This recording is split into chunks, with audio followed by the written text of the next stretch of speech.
social media platforms.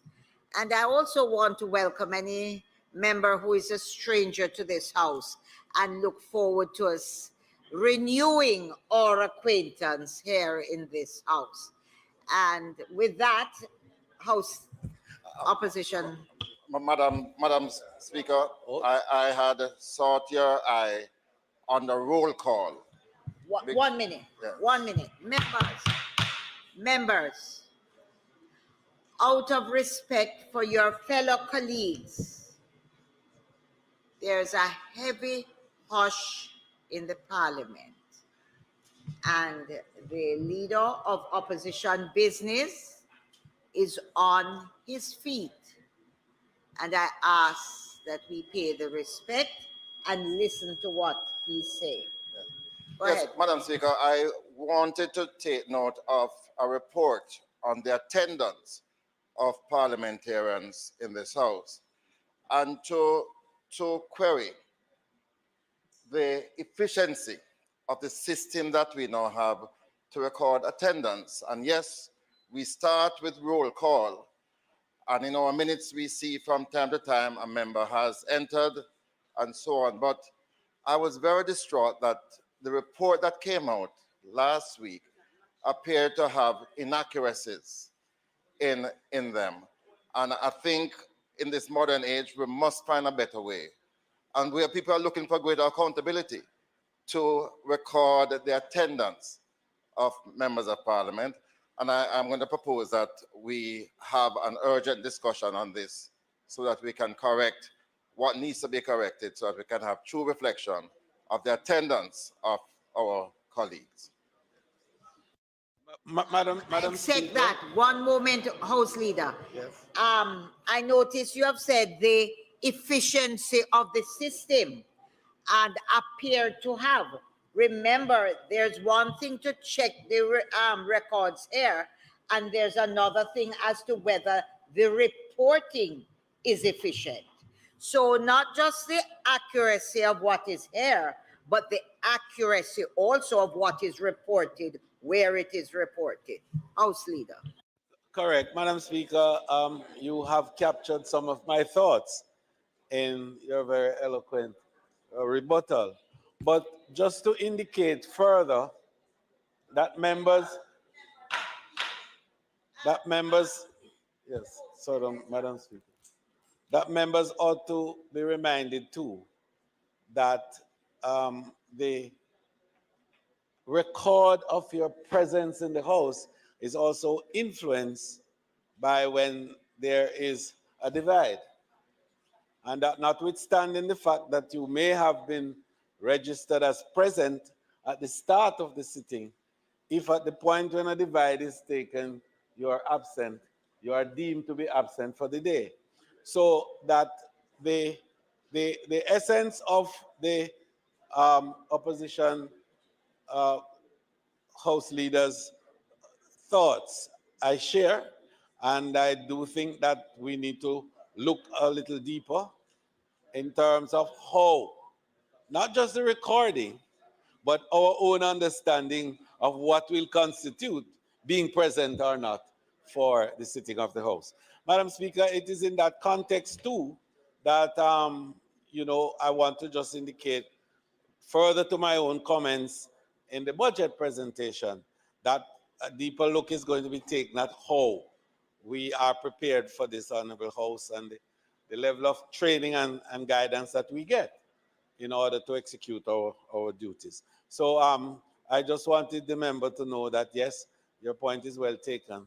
And yes, we will make the necessary discussion time available so as to make sure that this important area, because we are here as representative of our people and they want to know that we come to the House, but more so that the reporting is accurate. May it please you, Madam Speaker. Members, also the other thing is that there are occasions when persons are not in this House, but they are away for legitimate business and there are apologies that are tendered.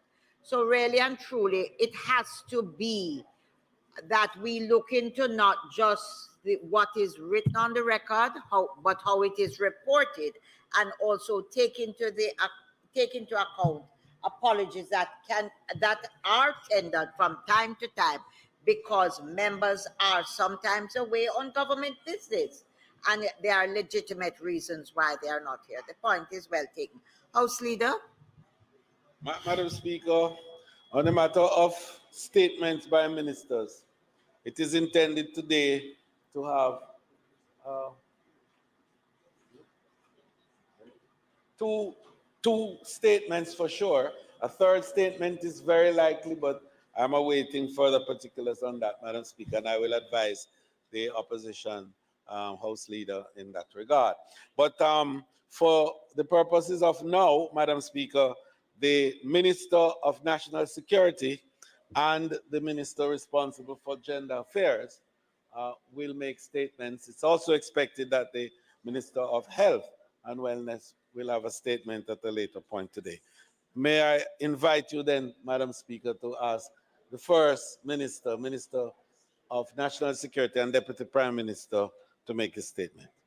Minister of National Security and our Deputy Prime Minister, the Honourable Dr. Horace Chang. Thank you.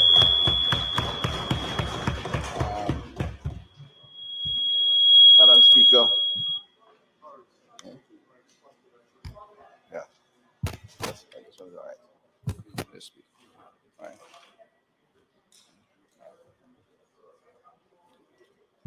They're working better. Julian, you're in better shape. They're working better, apparently. They're working well for us here today. Short out. Madam Speaker, it's my pleasure to report to Parliament today that further to the government's commitment to transform Jamaica's police force into a modern law enforcement institution, reflecting a force for good, and its commitment to reduce the number of contract workers within the public service, a total of 1,105 permanent civilian posts will be regularized in the Jamaica Constabulary Force.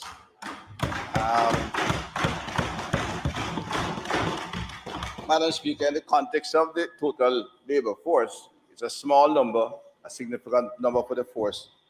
But in addition to that, it reflects the government's commitment to improve the quality, the working condition, and the quality of life of the working people within government, or throughout Jamaica really, but in this particular case, government workers.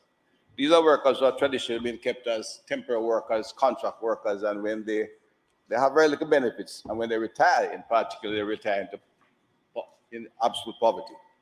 Madam Speaker, this marks a major and significant milestone in the practice of employing civilian workers to support non-policing function in the Jamaica Constabulary Force.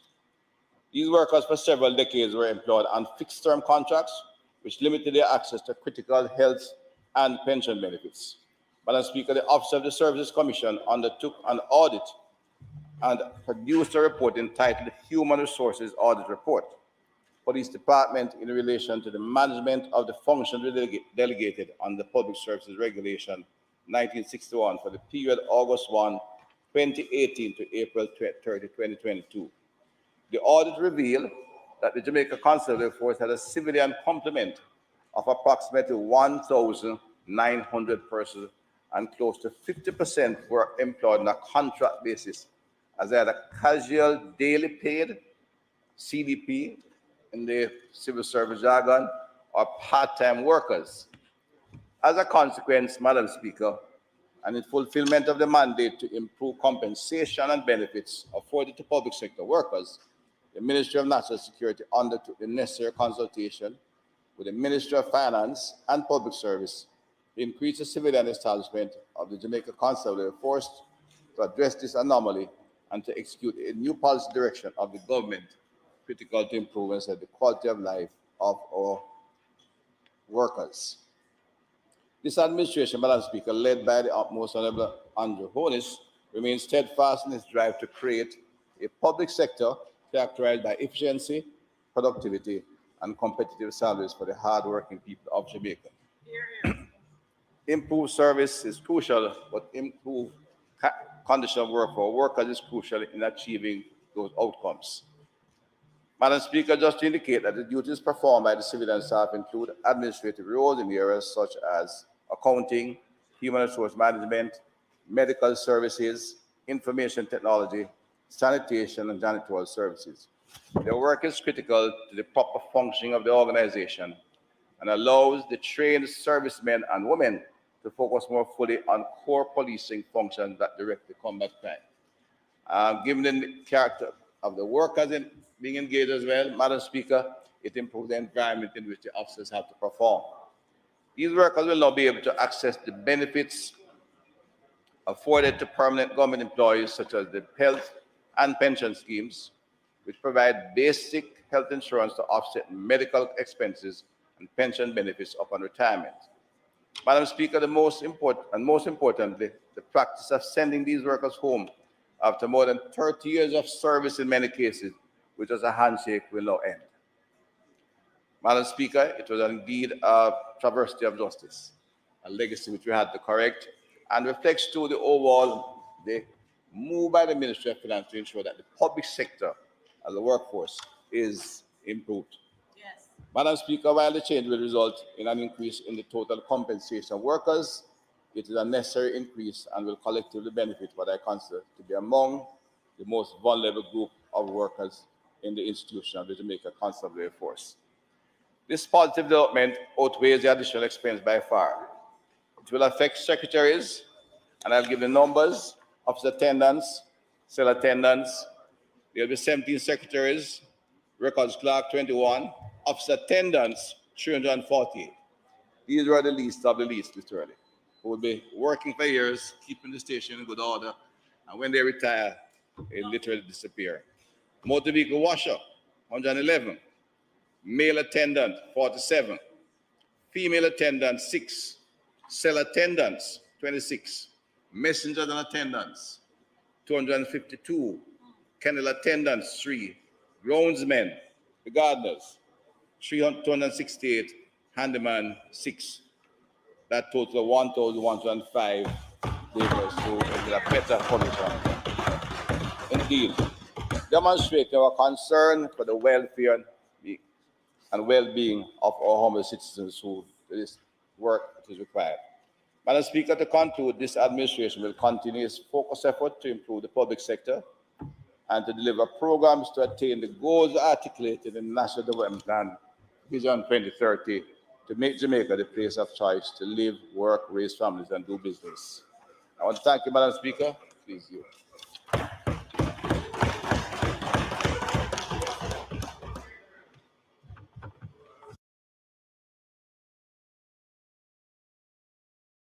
Presentation by the Minister is most welcome. The JSF has been suffering over a long period of time by inadequate personnel to carry out real policing work. And therefore, it is appropriate that the non-technical, non-specialized skills that a police has developed, trained and developed in, are not wasted in areas that others who are not so trained can carry out. And therefore, for non-trained police, civilians who can carry out these functions and release more manpower on the ground in the communities is most welcome. Indeed, the provision of benefits for these usually ancillary workers is most deserving and welcome. We have spoken about it many times in respect to our hospitals and in our schools. And therefore, for it to be extended for those in the police stations across the country, it is most welcome. And therefore, we have no difficulty with the Minister's announcement today. Thank you, Madam Speaker. House Leader.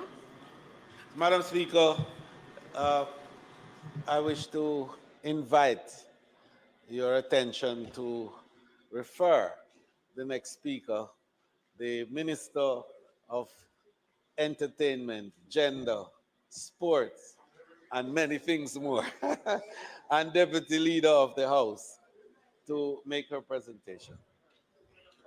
I now invite the Minister of Gender, Entertainment, Sports, Culture, and indeed our Deputy House Leader, who is with us very often, to make her presentation this afternoon. Thank you, Madam Speaker.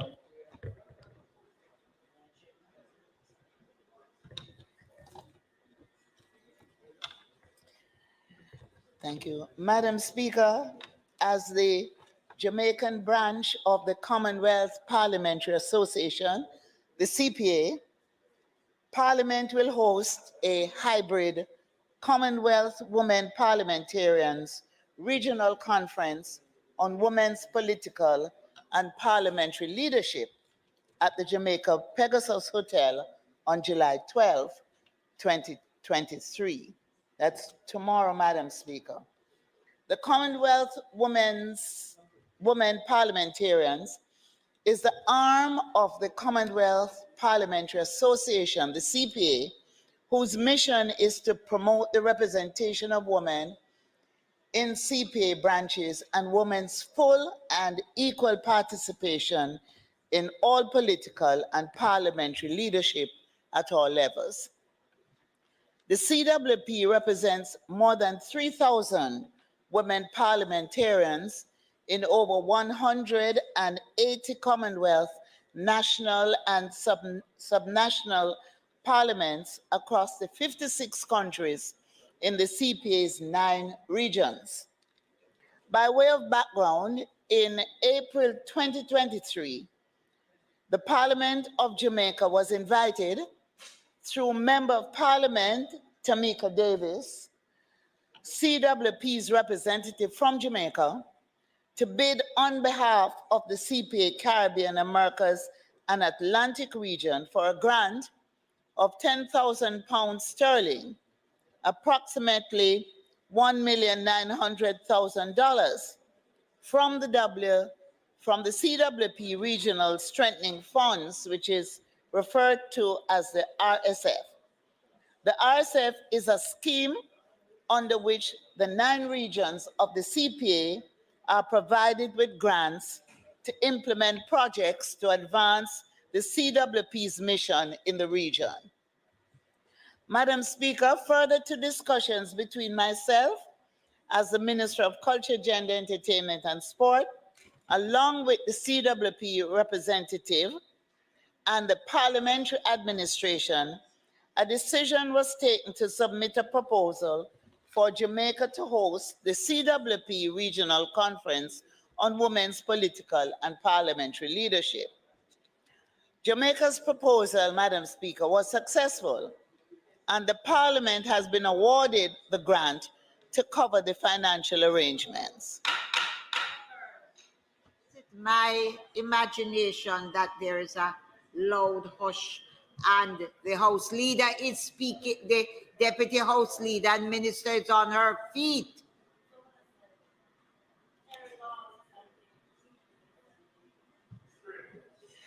So, Madam Speaker, the requisite technical direction for the hosting of the conference will be provided by the Ministry of Culture, Gender, Entertainment and Sport. Jamaica's Parliament currently has a total of 26 women parliamentarians, 18 members of Parliament and 8 senators, the highest in our history. Additionally, with the recent establishment of a bicameral caucus of women parliamentarians, there is tremendous momentum for the greater participation of women in the political and parliamentary processes in Jamaica. The proposed conference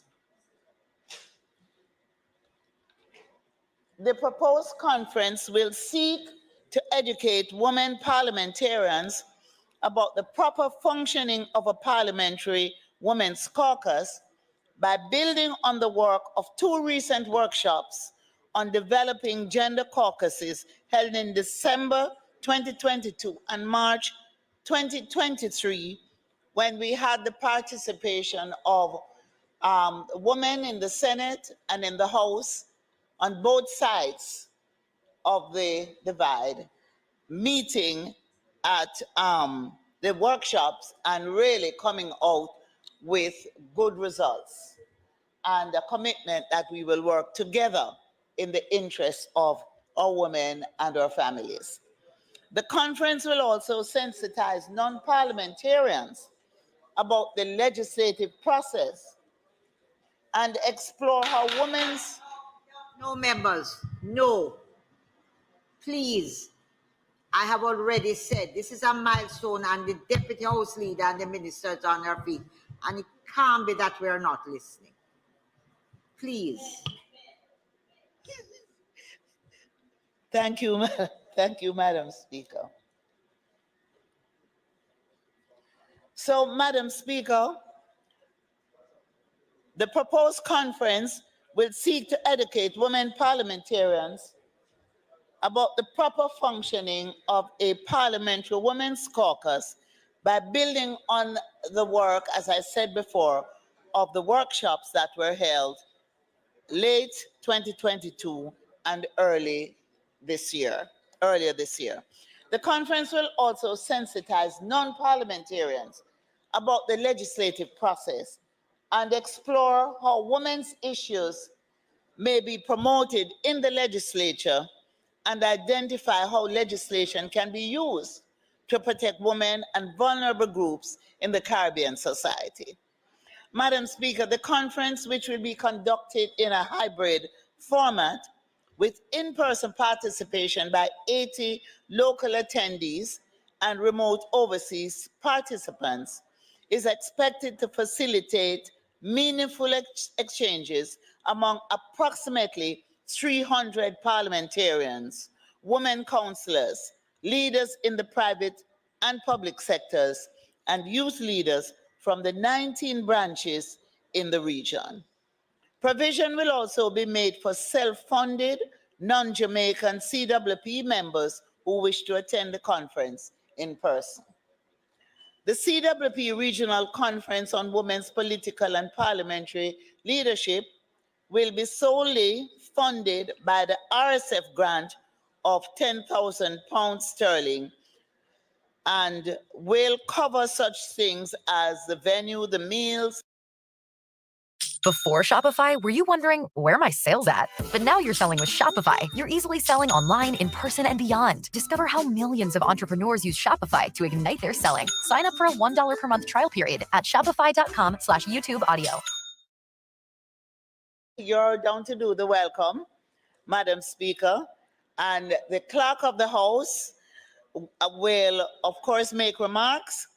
Myself will make remarks, and we will have an exciting performance by this outstanding young artist, Jamila Falak. Now, the sessions, session one, the theme, multi-party, cross-party women's caucuses. The session will be chaired by Member of Parliament, Ms. Tamika Davis, who is the regional representative for the Commonwealth Women's Parliamentarians and the steering committee here in Jamaica.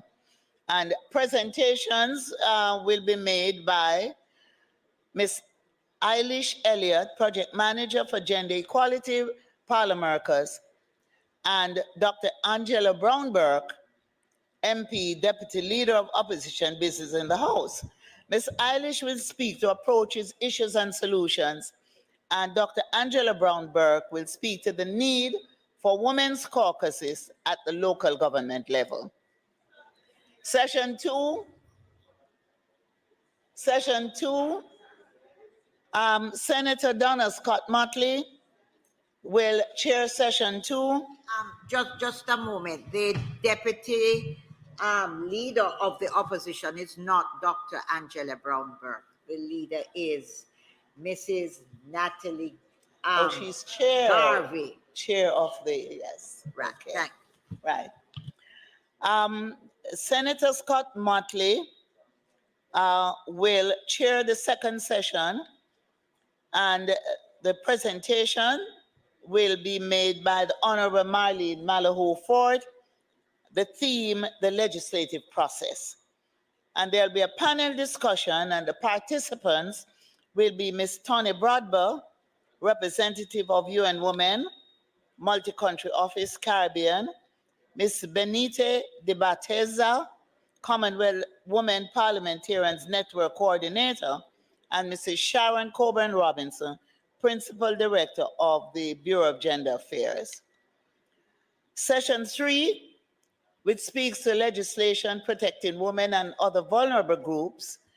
That session will be chaired by Senator Shireen Golding Campbell, and the presentations will be made by Senator the Honorable Kamina Johnson-Smith, the Honorable Dolores Balderramos Garcia from Belize, and the Honorable Dr. Virginia Albert Poyot from St. Lucia.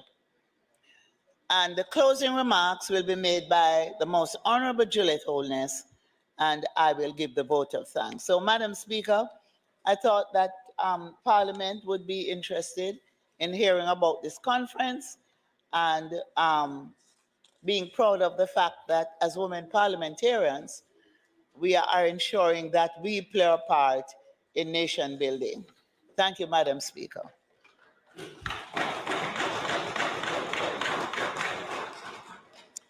Thank you so much, Madam Speaker.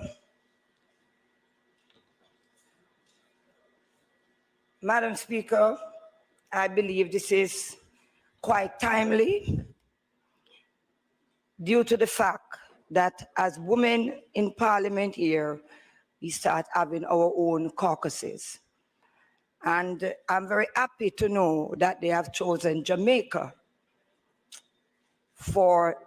as a venue. I'm also very happy that on both sides we'll be able to participate in a meaningful way. I'm a little disappointed because I'm not too certain if I have overlooked the agenda, but I was looking for some political affiliation in terms of participation. I've not seen any on the agenda. The PNP Women's Movement, I do not know if they were invited, and I do not know if the Jamaica Labour Party have any movement or there is any other. But the fact is, for us to have it as parliamentary and the political, because a political movement, that should be a part of it. However, Madam Speaker, I believe, and there are other groups, I have not seen anything with any representative from any of the local groups that is representing women in this country. However, it is a national affair. However, the fact that we are hosting it, we should try to include all of our women in this country. I applaud it. I will be participating tomorrow, and I will make sure that at the end of it, I must be able to take back something to my various communities. Thank you. Madam Speaker, just to respond, we have reached out to councillors and councillor caretakers, but we have not involved the political parties directly since we are dealing with a parliamentary group and we are working through an understanding of how the legislative process works. At the next stage, we should look at how we're going to bring women in both parties together and go through that process as well. But at this particular time, we're dealing with Parliament and the legislative process at the central government level and at the local government level. Thank you.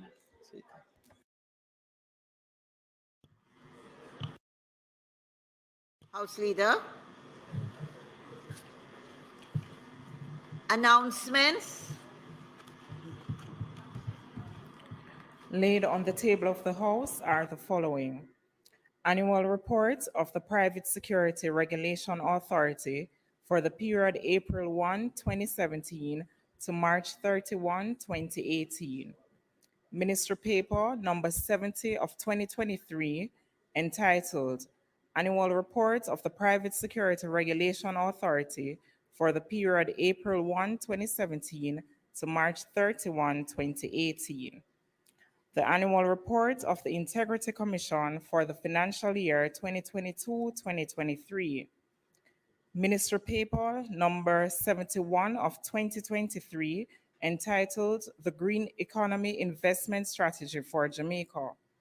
The report of the Green Economy Investment Strategy for Jamaica, the Integrity Commission's report of investigation into concerns that former Senator Leslie Campbell failed to provide information requested by the Commission in respect of his statutory declarations, and indicative the ruling regarding the said report. The Integrity Commission's reports of investigation concerning investigation into allegations of breaches of the Corruption Prevention Act and the Integrity Commission Act by the following employees of the Southeast Regional Health Authority and the indicative rulings. 1, Dr. Yvonne Monroe Whitmore. 2, Dr. Moina Spencer. 3, Dr. Trudian Johnson. 4, Dr. Christopher Wilkes. And 5, Dr. Keith Clark. And finally, we have the Integrity Commission's report of investigation concerning allegations of breaches of the Corruption Prevention Act and the Integrity Commission Act by Sarita Hoylett, an employee of the Jamaica Customs Agency, and its indicative ruling. Thank you, Madam Speaker. Members, you will notice I have tabled this afternoon 9 reports from the Integrity Commission. 6 of these reports were tabled in the Senate on the 30th of June, 2023. The other 3 reports concern: 1, an employee of the Customs Agency; 2, the annual report of the Integrity Commission; 3, the annual report of the Private Security Regulation Authority, which were received subsequently to the other reports tabled in the Senate. These reports are now being tabled, subject to further discussions with the Attorney General's Department. House Leader? Yes. Madam Speaker, we note the tabling of the report from the Integrity Commission. You had advised the Parliament last week that you had written to the Attorney General for guidance in relation to the Auditor General. Firstly, Auditor General's report. Are you going to comment on that this week? I'm not commenting. I have not received the guidance from the Attorney General's office. Madam Speaker, was there guidance in relation to the Integrity Commission? Because I know No, I have not received any guidance. No. Did you inquire about the Integrity Commission? Because them haven't been tabled. I would assume that you've gotten the clearance to table them. I recall telling this Parliament that I'm not the Alpha and the Omega. And since the reports, the 5 reports were tabled in the Senate, 6 reports were tabled in the Senate on the 30th of June. The other 3 reports that are here relate to the annual report and to 2 persons, one from the Customs Agency and the other one is from the, another agency. I have decided we are in discussions with the Attorney General, and I await their communication with me in relation to their advice. We had heard from another place that in relation to the annual report of the Integrity Commission, it was a view that these should be put before the committee dealing with the Integrity Commission, but you have reversed that position. I have reversed nothing. I have merely said I'm in discussions with the Attorney General's chambers, as I indicated. I indicated I have a particular understanding as to how the law reads and operates to me. But whenever there is any doubt in my mind, the correct thing for me to do is to seek the Attorney General's guidance. And to this date and this moment, I have not received the guidance. And so I have 6 reports are already in the public space, and the other reports relate to the customs agency and to this other private company. And I have decided that I will await, and I have been assured that the Attorney General's Chambers is moving as speedily as it can to give us their guidance. And so I will await their guidance, which I expect we will have soon. And that is the only thing I can say on the matter. No, fair enough, Madam Speaker, but I just Right. want to ensure that I hear you correctly. You Yes, you did are. say that in relation to the Integrity Commission's report, you did have discussions with the Attorney General's Chambers, and out of that, you feel... No, I did not say. I said, and you can check, House Leader, I said my role is not ceremonial. That is my understanding of the law. And I have sought the guidance of the Attorney General's Chambers. So I wait the guidance of the Attorney General's Chambers. just to restate our position, and it is that we believe that while you await the guidance, as you have done here, the report should really to be tabled, which is the practice that we have become accustomed to. And that, Madam Speaker, perhaps you might want to reflect on that and indeed have those reports tabled. I note your what you have said, and I hold strongly to the view that the law must take precedence over practice, and I await the guidance of the Attorney General, and that is it. Madam Speaker, Yes. I welcome the tabling of these reports, but I'm concerned because it's a reversal of your decision of last week not to table them, plus you're tabling more. My first question, are there outstanding Integrity Commission reports that have been sent to you that have not been tabled? Secondly, on the issue of the Auditor General's report, while I hear you waiting on the opinion, I believe, having read Section 30 of the FAA Act, that is straightforward in terms of the provision. The provision relates to public bodies, and the 2 entities which you refer to are executive agencies, which are governed by an Executive Agency Act. It also refers to the Auditor General doing an audit of annual accounts, whereas in this case, they were performance audits. So even without the opinion of the Auditor General, of the Attorney General, sorry, it is clear to me that the provision which you relied on is not relevant to the reports which were done by the Auditor General. So I'm trying to understand the principle on which you're operating. You have reversed last week's decision. You have, thankfully, tabled reports from the Integrity Commission. But I'm not understanding, given that reversal, why you would not table the Auditor General's reports, since you are still awaiting, an opinion from the Attorney General's department. And member, I want to reiterate and be as clear as ever. I have not reversed anything. I indicated very clearly to this Parliament that I stand corrected on the advice of the Attorney General, because whenever there is a difference of opinion, as there is now with your interpretation and with what I have interpreted, since I am the speaker and I must understand, the law requires that I seek the advice of the Attorney General. And I have done just that. I note with interest that you say today that it is very clear to you.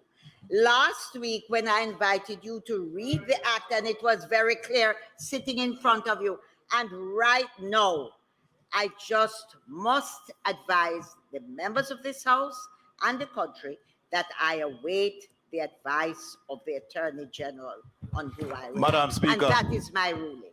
Madam Speaker, if I may, I'm a little perturbed because you have in your possession some reports from the Auditor General. I, as a member, do not know what kind of reports, but I'm a little surprised to hear the member from Southeast, I believe, St. Andrew, saying they are performance audit. How does he know that? How does he know what kind of report the Auditor General has submitted to the Parliament? How does he know? Would you understand, respond, member? All right. No, Madam Speaker, is it that he has sight of these reports? Is it that something is not right? All right. Madam Speaker, something is rotten in the state of Denmark. Something is not right. So, Madam Speaker, Member, no. Will you just allow me? I am speaking. Member.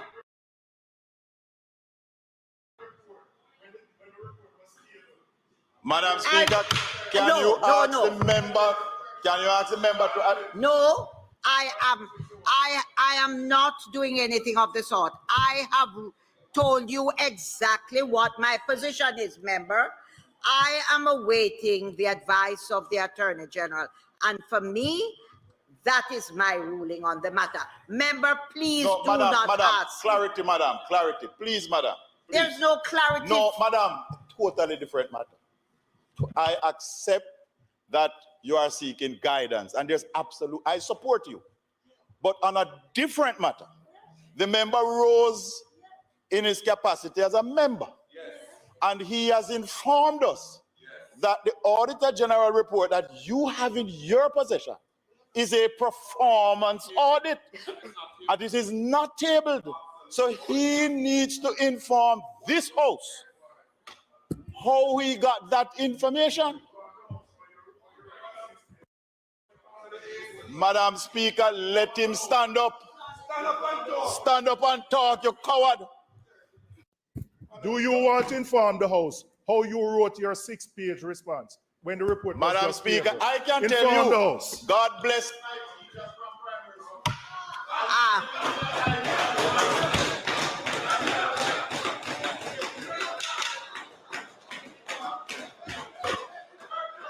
Madam, please, Madam Speaker. Tell us, did you have sight? Madam Speaker. If you want to go there, did you have sight of the report? Please. Before? Did you have sight of the report before? Sit down. Sit down. No, Madam Speaker. Don't like you. Don't like you.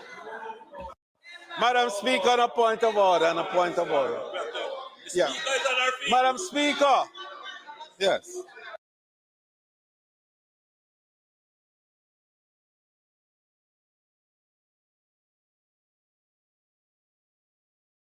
I have ruled, and I expect you to respect my ruling. And member from the left, you can answer your questions that you have brought to light at a different time. I have ruled on the matter. I have said why the reports have been tabled, and I'm moving to the next item. House Leader. No! Madam Speaker, the members are now compliant, Madam Speaker.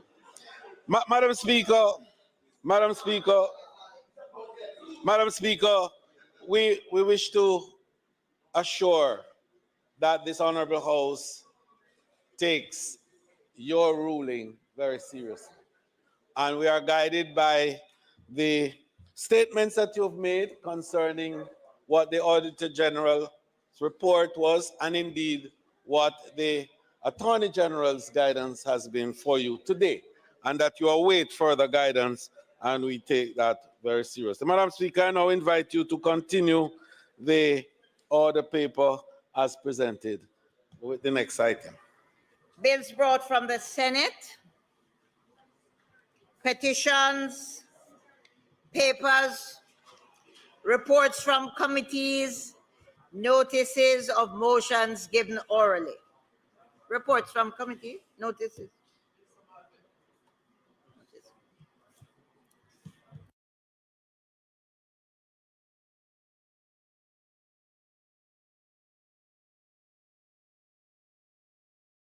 Madam Speaker, I make this point with a heavy heart because in the normal run of things, I think our member no doubt will have a comment to make with regards to the need for us to ask for a recommittal of the item statement by ministers in order to allow the Minister of Health to make the statement which was intended to be made earlier. May it please you, Madam Speaker. Members, the question before the House is that we have the recommittal of the item statements by ministers. Those in favor? Those against? The ayes have it.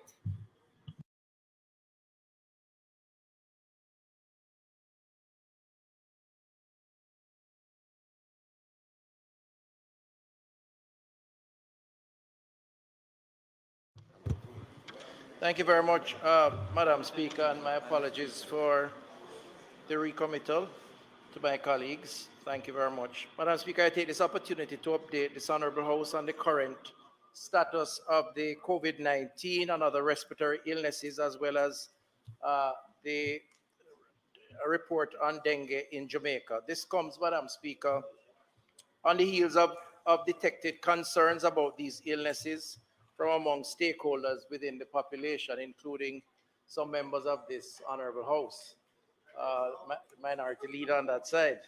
Madam Speaker, the island is currently seeing an increase in positivity rate for COVID-19. This means that for the number of tests done, the proportion of positives is actually increasing. Overall, Madam Speaker, colleagues, the actual numbers are not showing a consistent increase and generally speaking remains relatively low. Over the past 4 weeks, there have been an average of 87 confirmed cases. The number of cases are not increasing. The average 7-day positivity rate is about 22%. I know there's 17 on the statement, but it's actually about 22%. Now, this is clearly higher than what we would like to see. Ideally, of course, none, but on average about 5 or so percent. Of note, the circulating variant is a highly transmissible Omicron variant. Madam Speaker, the last batches of genomic sequencing done on samples collected in March and April showed that its subvariants XBB.1.5 and BQ.1.1 were most prevalent. So there's a scientific explanation for what these are, but it falls under the Omicron variant strain. Madam Speaker, as of July 10, 2023, Jamaica has recorded a total of 155,455 confirmed COVID-19 cases and 3,586 COVID-19 deaths, unfortunately. Globally, as of July 6, 2023, there were, since the start, 155,000. There were 767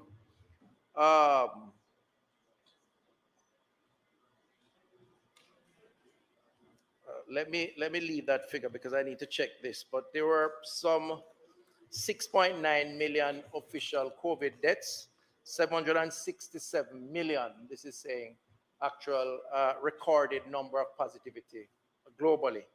Of course, many multiples of that would not have been recorded. The World Health Organization, all of the World Health Organization regions have seen reductions in the number of confirmed cases and deaths in the past month. There has also been a decrease in hospitalization and ICU admissions. Generally, in Jamaica, Madam Speaker, hospitals are experiencing an increase in admissions, with the Southern Regional Health and Western Regional at 149 and 94% of capacity respectively. Of course, being over 100% just means that we have to make space in the aisle and in the hallways for persons, additional persons. SARA and NERA, which is the Southeast Regional Health and Northeast Regional Health Authorities, 68 and 63% overall. But in SARA, the Spanish Town Hospital and the KPH are between 95 and 100% of capacity, and similarly so the University Hospital of the West Indies, 100%. Madam Speaker, the management of the University Hospital has also reported some increased occupancy levels, particularly their accident and emergency. Normally, UHWI is a referral institution, and persons tend to go there when there is a significant emergency. So it's understandable, particularly if KPH and Spanish Town are also experiencing similar high numbers. Generally, Madam Speaker, COVID-19 admissions are low, with less than 20% of isolation spaces occupied. An average of 100 patients are recorded daily. This has been the case since January this year and includes both suspected and confirmed cases. The proportion of confirmed cases, however, has shown an increase over the last month, from 12 confirmed cases on June 12th to 35 on July 10th. Of that number, 13 were moderately ill and 1 critically ill. There were no severely ill patients up to the point of this statement or the last checks that were done. I should add, however, Madam Speaker, colleagues, that many persons are not testing. And the mantra around living with COVID means that many people, even if they have a particular condition, for more often than not attempt to treat it at home. And so this doesn't necessarily mean that these are all the numbers, except to say where one turns up at an A&E with respiratory-related illness, there's an automatic test as part of an initial assessment for COVID. The Ministry of Health and Wellness continues to encourage Jamaicans to observe the infection prevention and control protocols. Although the COVID-19 numbers are relatively low, a continued increase in positivity rate may result in increase in numbers, including hospital numbers. And so the trend of increase could also, or would normally increase, numbers who seek to be admitted in hospitals.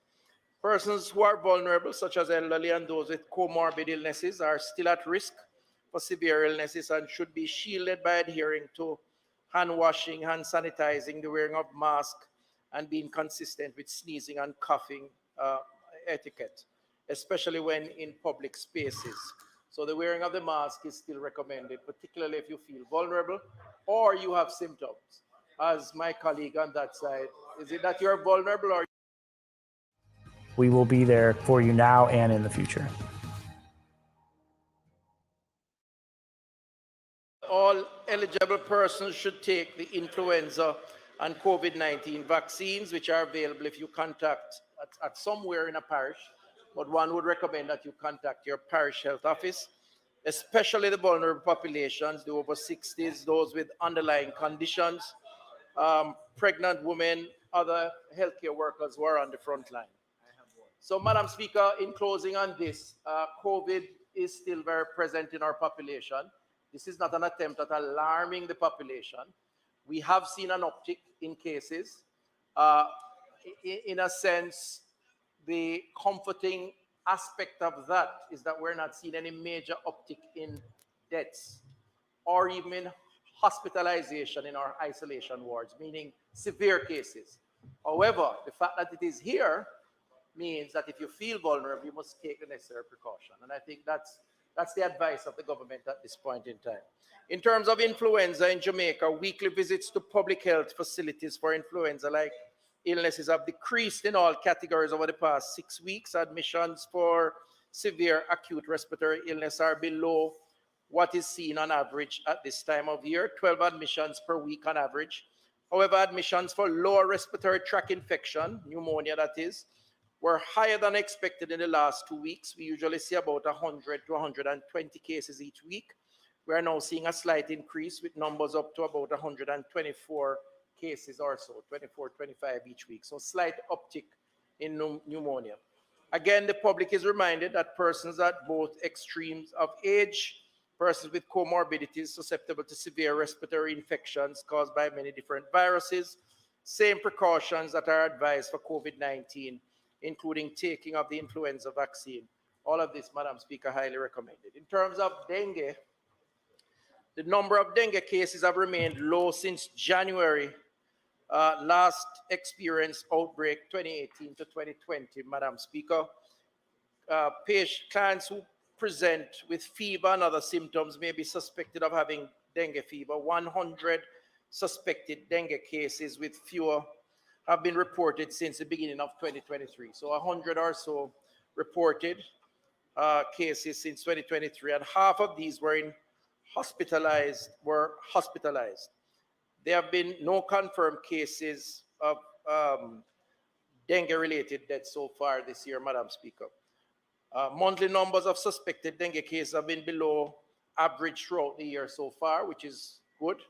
A quarter of suspected cases this year were from Kingston and St. Andrew, another quarter from St. Catherine, and Trelawney recorded the highest rate of 6.3 per 100,000 population, followed by St. Catherine 4.8 per 100,000, Westmoreland 4.6 per 100,000, and as said earlier, no confirmed deaths no confirmed deaths of dengue since 2020. And I want to pay tribute to the vector control team who go out with the fogging and the just to remind this honorable house that this government invested the highest amount of resources in our vector control team since the last probably 25 years. We spent about $350 million, Honorable Prime Minister, with your support and the cabinet, for new vehicles, new foggers, and we're seeing the benefits of that. No deaths of dengue since 2020. All the parishes, Northwest Manchester included.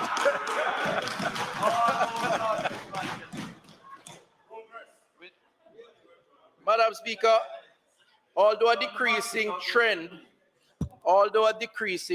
in dengue cases is noted, the dengue season will begin toward the end of summer holidays, so precautionary measures should be taken. These include preventing mosquito bites, destroying mosquito breeding sites, and of course the ministry will continue to reiterate that through our public education program and through the work of our field team in the respective parishes. Madam Speaker, I close by taking the opportunity to remind this honorable house and the country about the excessive heat wave that we're experiencing, not just in Jamaica, but throughout the world.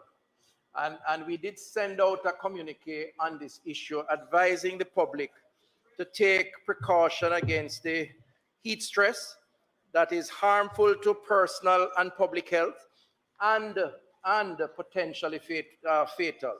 We are seeing record increases in temperatures, and so the public, and in particular the most vulnerable, include extreme ages, the young and the not so young, over 60s, persons with comorbidities, outdoor workers, such as our farmers and construction workers, are advised to take precautionary measures to reduce exposure to heat and to limit the serious effects it can have on the body. Outdoor workers in particular, now we may take this for granted because we assume that we are a construction worker, we're a farmer. It's important, obviously, it's our livelihood, but we can expose ourselves in an unlimited way. Heat wave, heat stroke is potentially fatal, and you don't realize it until you are out. So we would advise workers, persons who are working on the outdoors, to take the necessary precaution. Not saying that you mustn't work, but please manage your exposure to recognizing the potential threat that this heat wave represents. Hydration is critical. Water recommended as opposed to sugary drink or alcoholic beverages. Much better for hydration, the water that is. I know not everybody agrees with that, but that's the fact. For those of us who exercise regularly, like myself, do it early at night. In fact, it is recommended that we avoid, where we can, the outdoors between 11 and 4 when it's most severe. Right? Keeping to the shade as much as possible and ensuring that you get adequate rest. Rest is also important, as well as wearing lightweight, light-colored, loose-fitting clothing does help. And finally, Madam Speaker, for further information on this heat wave, firstly, you can watch the media space in terms of the temperature levels. Last week, we had two of the hottest days recorded in this country, and I believe in parts of the world, the hottest on record. I don't know, we can argue whether it's global warming or it's cyclical. The issue, though, is that it does pose a threat to all of us. So get your suntan if that's what you need. Keep out of the sun if you have to. Rehydrate as much as possible. And for further information, contact our health departments in the respective parishes for any additional support. Thank you, Madam Speaker.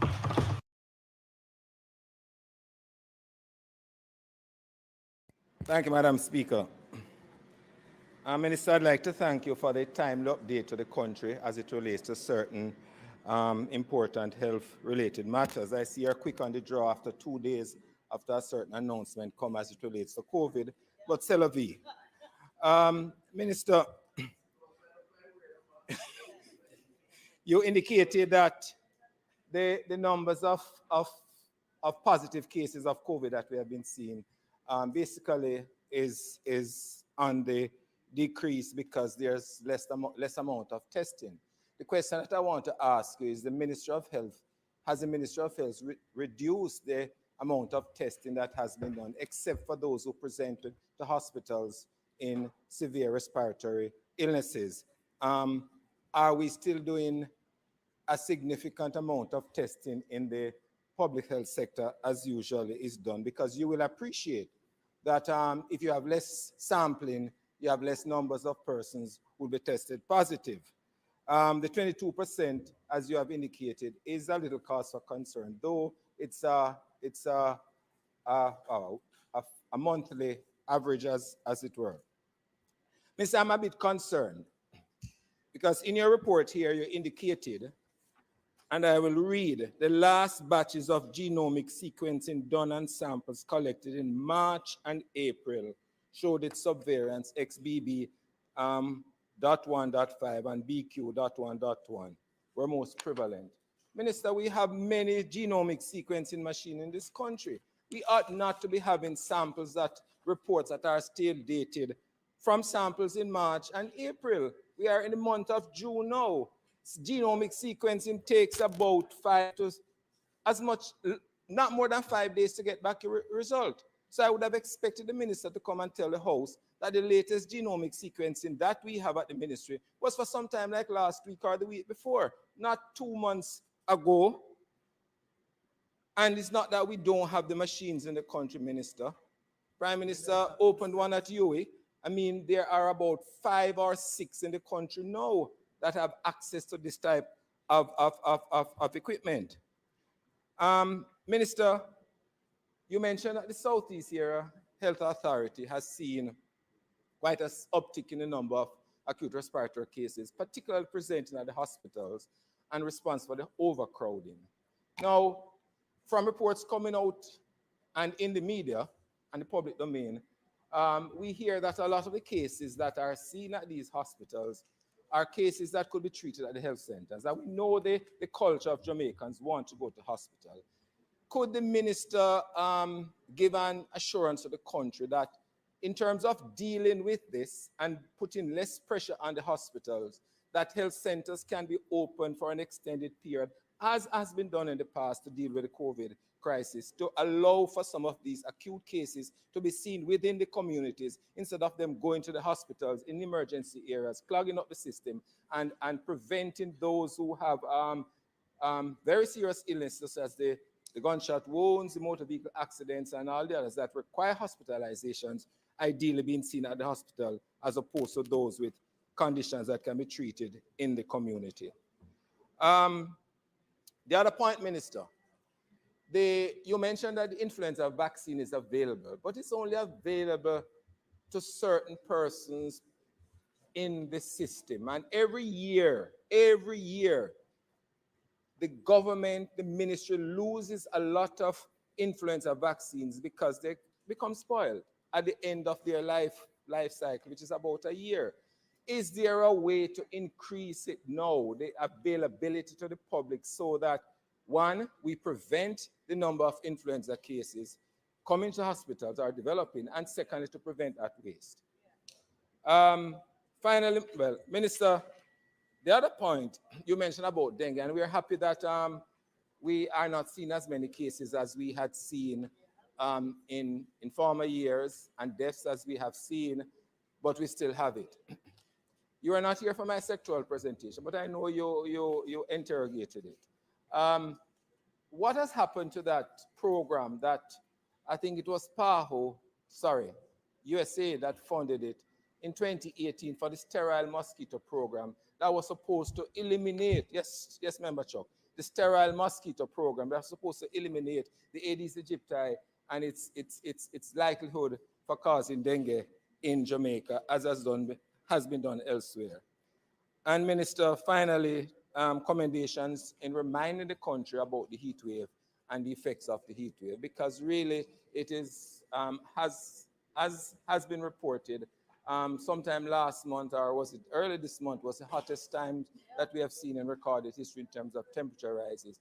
And many of us Jamaicans do not recognize the importance of keeping well hydrated, avoiding the alcohol as much as possible, and keep cool and inside, right? And inside. So it is important to again tell the people about it. But I'd prefer if you could answer those other questions as well. Thank you. Thank you, member. I appreciate the questions. The answer to the first question around have we stopped testing? No, we have not. But testing has been not been a big focus and emphasis for obvious reasons. Normalizing the arrangements in our society where COVID has become a kind of routine. It's no longer a threat, as we are seeing with the data. Everybody has it. It's become close to being the common flu, as we anticipated. So testing is available on request. So once you go to your parish, they'll tell you where you can get the testing done. But we don't want to create panic either and give an impression that somehow testing is absolutely necessary if you have a cold, because it's not. So yes, it's available. The issue of the genome sequencing, I take the point. I will say that we do have current data, and we have current testing numbers right up to July. In fact, I'm looking here at UI's numbers. Up to July, 49 tested, 6 positive, 43 negative, 12%. June, 65, 16. June was 25% positivity. So the University of the West Indies, persons who come in, A&E, they are automatically tested once it's, and they have up to current.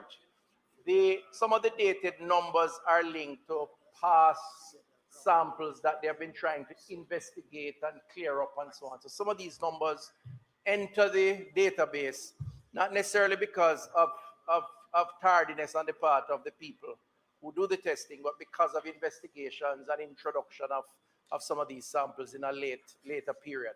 I can check on it though, just to be totally transparent, to find out what if any problems there are in terms of the currency of the testing, because you're right, we have invested a lot of money in the technology, and we have more than enough capacity. The only bottleneck probably would be people. So I'll check on that, but we have some current data, which allows us to extrapolate. On the overcrowding and the extended hours for health centers, that is an option. It's an option. We have to determine whether or not we're at that stage yet. The technical people can advise me on that, but I'll take your suggestion and I'll discuss it with them. On the issue of influenza vaccines, I do agree that we do dump a lot each year, largely because healthcare workers don't take up the vaccine because they are the priority group. There are ways to access it, but I agree, there may be other ways to make it more widely available. But as of now, if someone needs it, particularly if they're vulnerable, they can actually attend to a particular health facility, inquire of it, and they can get it. So it's not that it's unavailable. But we can, health workers are really the ones that unfortunately don't take up the amount that we would like. And then on your final around the sterile mosquito program, the program has helped and is helping in that the program allowed us to train. The biggest area of help was to understand the type of mosquitoes that are in the country. And in fact, I don't know the technical term. We discovered some species that we never knew we had, and then take appropriate action around how we manage vector control, fogging, that sort of thing. It also helped in terms of training people. So the ultimate result of the program was not just about releasing sterile mosquitoes in the atmosphere, even though that was played up as the primary thing. It was also about having a program to study, to understand, and to train. And those objectives, you can tick the box on those because those are ongoing. I don't have an update on the releasing of mosquitoes. What I do have an update on, as I've said, is that we have lost one Jamaican to dengue since 2020, which shows that the other programs are in fact working.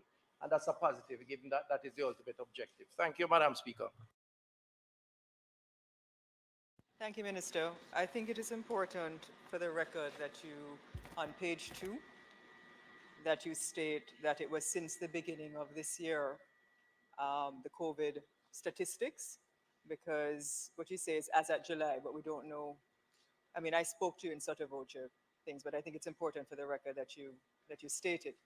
The question, Madam Speaker, on page 2, the minister said, as at July 10, 2023, and I had a discussion across the aisle, but I think it's important that he states for the record that it is since the beginning of this year that these are the numbers, because we're not quite sure as at which year, which date.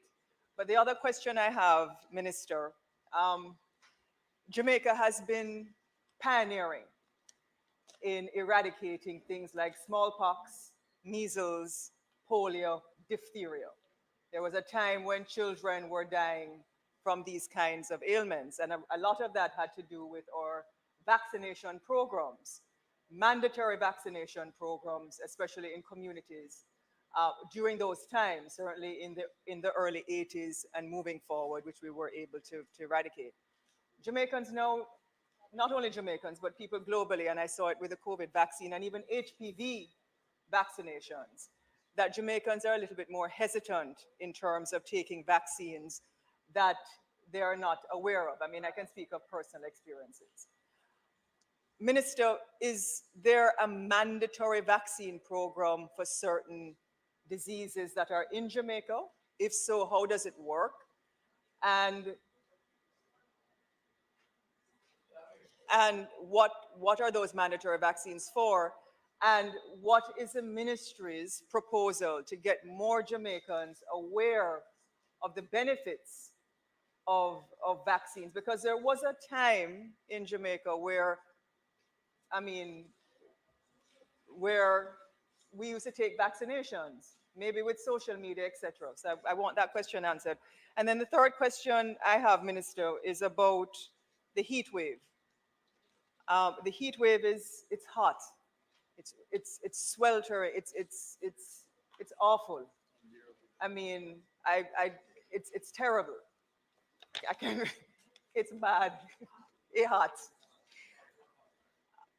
What, if any, when will the ministry put out a warning or a red flag or a red alert, similar to when there was like, high terrorist alerts, it's red or it's orange, to the society when because you said there were 2 days that were the hottest days. Are we prepared to say to workplaces, look, based on what is happening with the heat and in the best interest of the population, you have to end work at this time for people to get home on time so they don't get stuck in public transportation and buses? And I want to know if we've been thinking or forecasting what may happen. We're just at the beginning of July. We never reach August yet. And we just have to be very clear on what we're prepared to do to save, especially our children who just can't take the heat. Thank you. Thank you, member, for your usual questions. So yes, the correction on the 155 plus deaths since COVID, start of COVID, not since July. Since the start, since March 2020, when we started to record COVID deaths, that was the time period to date, 155,000 infected on record and 3,586 deaths. The the requirement for young people to do the MMR vaccine, measles, rubella, right, and mumps is a requirement for school. And the school system, the formal public school system requires that each child, and that has gone a very far way in terms of human development and so on. But we no longer have, unfortunately, polio in the population. The other vaccines like HPV are not required. And we did launch a campaign to get parents to agree for young girls in particular, 12 age cohort, to do the HPV against cervical cancer. The take-up was low. The reality is that immunization generally, vaccines, and COVID has borne that out. There has been a much stronger lobby against it, not just in Jamaica, globally. I looked at the numbers recently, and we still are doing relatively well. In fact, when compared to the Americas, which is now somewhere in the region of 80%, 80 plus, we're 90 plus. But I don't think we should be complacent because vaccines have worked. I do believe that this generation has forgotten the days of polio and so on, and they have taken it for granted. And that we as legislators need to redouble our efforts. And indeed, in the global environment, more needs to be said about the value of immunization, vaccines in particular. So I agree that we need to do that. And we're actually discussing that now in-house.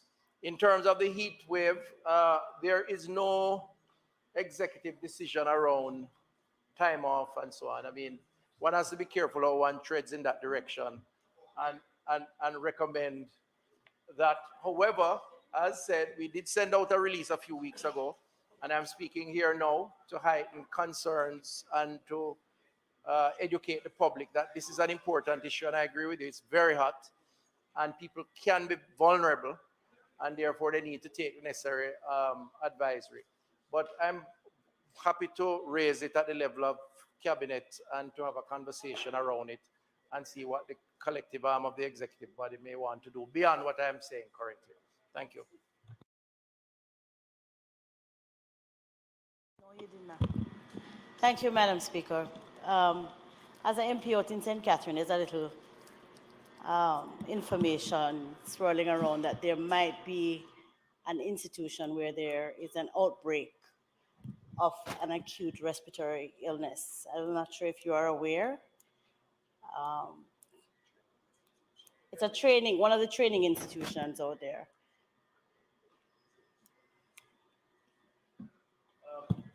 That's it? It is out there. All right, I am not, well, I'm not aware, but I know that we have, St. Catherine has a very efficient parish health infrastructure. I'd be happy to take any information or concerns you have and raise it. But we do have these things from time to time, unless they think it requires elevation up to my level. I probably wouldn't be told about it. So I have not heard about it. Thank you.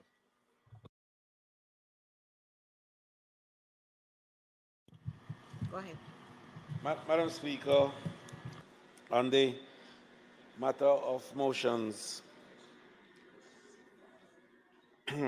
given orally, I beg to move the following motions.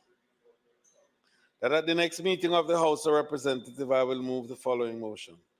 Whereas subsection 1GI of section 41 of the Constitution of Jamaica requires a member of this Honourable House of Representatives to vacate his seat if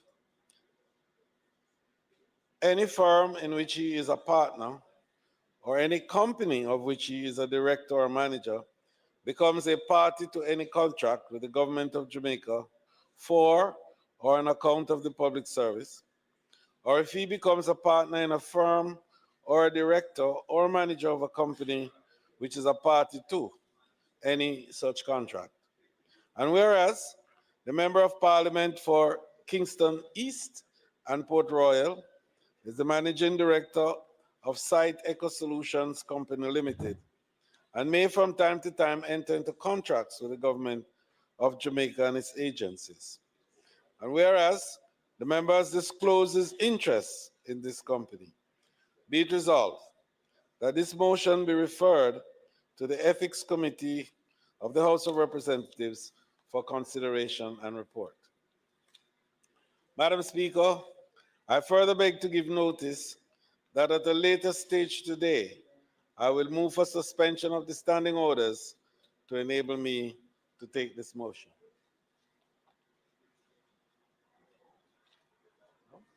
Madam Speaker, I beg you to notice that at the next meeting of this House, I will move.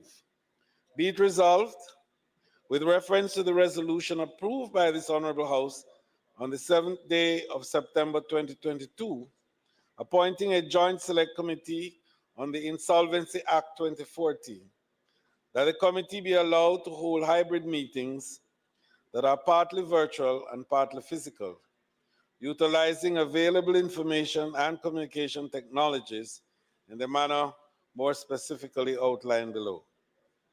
Preserving the rights, powers, and privileges, including voting rights normally accorded to a member of a committee, the committee, Madam Speaker, is hereby empowered to 1, convene and hold meetings in virtual spaces,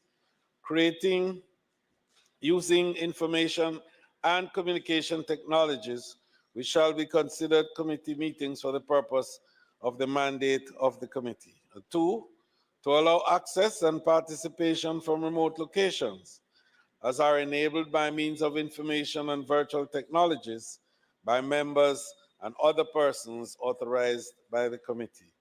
3, include members accessing and participating from remote locations as a part of its quorum. 4, to receive, consider, deliberate on, and respond to feedback and submissions in formats, mode, and media, and via platforms, mode, and media enabled by means of information and communication technologies from any person. And 5thly, consider any and all information generated, communicated, and received via formats, platforms, modes, or media as enabled by means of information and communication technologies as forming part of the record of the committee meetings. Madam Speaker, I therefore further beg to give notice that at a later stage today, I will move for the suspension. Once you try the roomy toe box and more natural foot position of ultras, you'll wonder how you ran in anything else. Which are outstanding on the question paper. I have a set which are 2 months overdue. I have asked the House Leader to give us a commitment as to when those questions will be answered. I have colleagues as well who have questions which are running 3 months overdue. And as we move to improve our performance in Parliament, it's important that questions which are to be answered in 21 days be done. If they are not, then there should be consultation with this side to indicate why the questions can't be answered. Yeah, man, they're here. So there are at least 5 outstanding questions. So I'm asking for a commitment. Running in a I know, but I'm long just and asking extended for a period. commitment to answer them. Right. So I only ask for accuracy. You know, veracity is an important part of this presentation. They're not accurate because there are 5 questions. There are 5 questions. And I assure you, Madam Speaker, that these 5 questions will be answered in the normal run of things because we do answer questions on this side.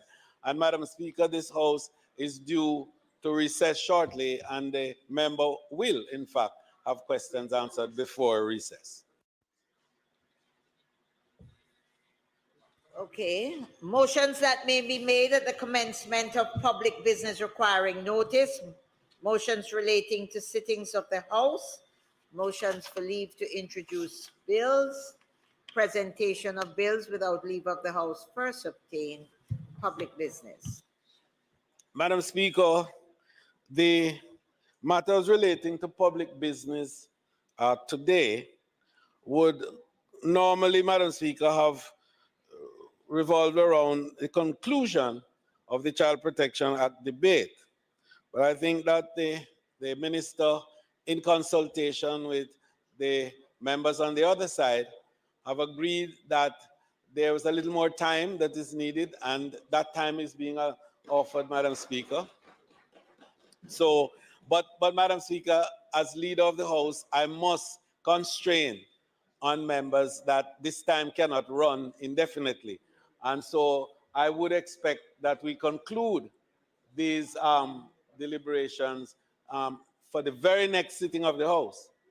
And I wish not to speak any further on it because the recess is due. Madam Speaker, the other items, of course, I will deal with in terms of the motions that I gave notice to earlier on. So, Madam Speaker, I now move for the suspension of standing orders to allow me to take the motions, notice of which I gave earlier. Members, the question, oh, I beg your pardon. The member did raise his hand. I apologize. Madam Speaker, notwithstanding the distraction. Madam Speaker, the House Leader mentioned about the efficiency of the House. I would just ask him to indicate when items number 1 and 14 on the order paper in my name will be dealt with.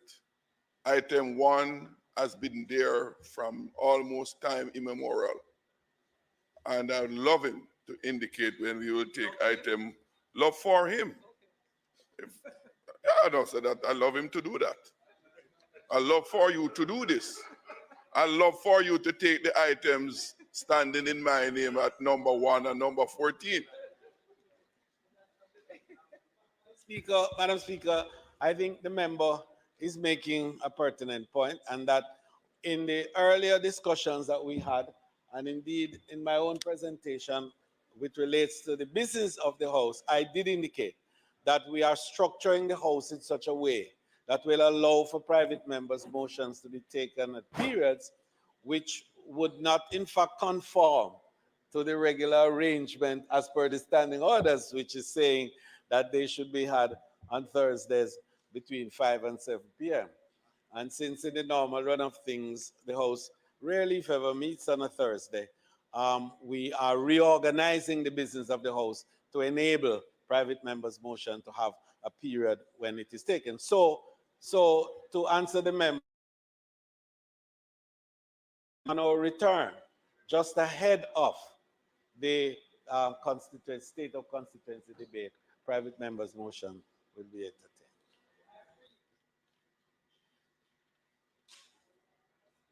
Madam Speaker, you may now continue